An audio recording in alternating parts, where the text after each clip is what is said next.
नमस्कार। कहानियों के पल में आपका स्वागत है। और रामायण के अयोध्या कांड से जुड़ी कहानी हम लोग आज से स्टार्ट करेंगे। तो चलिए शुरू करते हैं। इसकी पहली कहानी, राज तिलक की घोषणा। कैकेयी देश पहुंचकर भरत अपने भाई शत्रुघ्न के साथ आनंद पूर्वक अपने दिन व्यतीत करने लगे।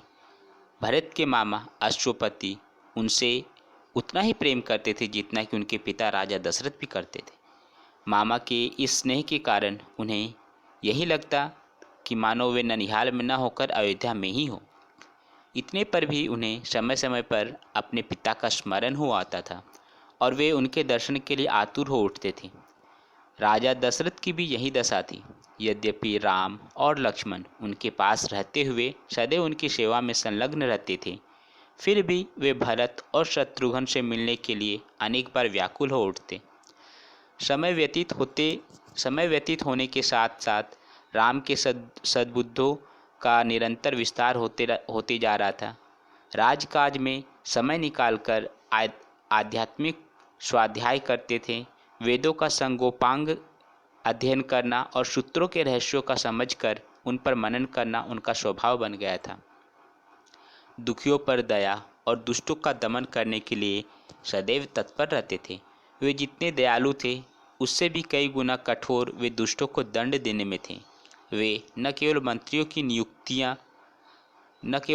की नीति युक्त बातें ही सुनते थे, बल्कि अपनी ओर से भी उन्हें तर्कसम्मत अकाट्य युक्तियाँ प्रस्तुत करके परामर्श भी दिया करते थे।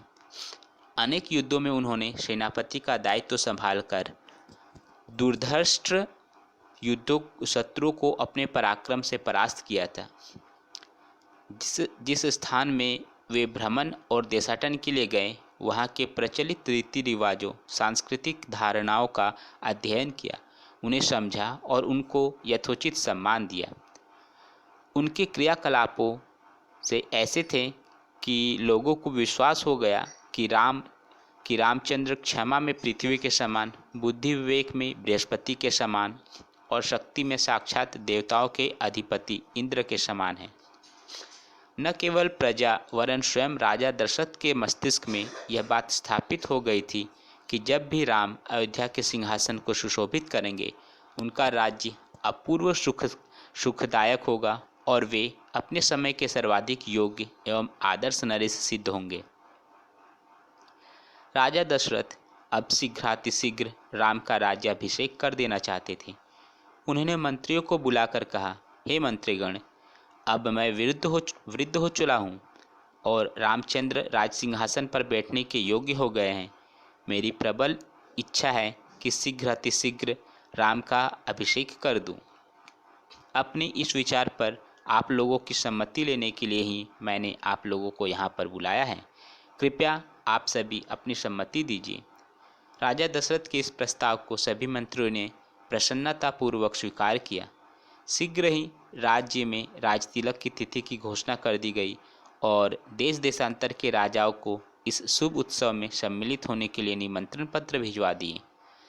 थोड़े ही दिनों में देश देश के राजा, महाराजा, वनवासी, ऋषि मुनि, अनेक प्रकार के विद्वान तथा दर्शकगण इस अनुपम उत्सव में भाग लेने के लिए अयोध्या में आकर एकत्रित हो गए।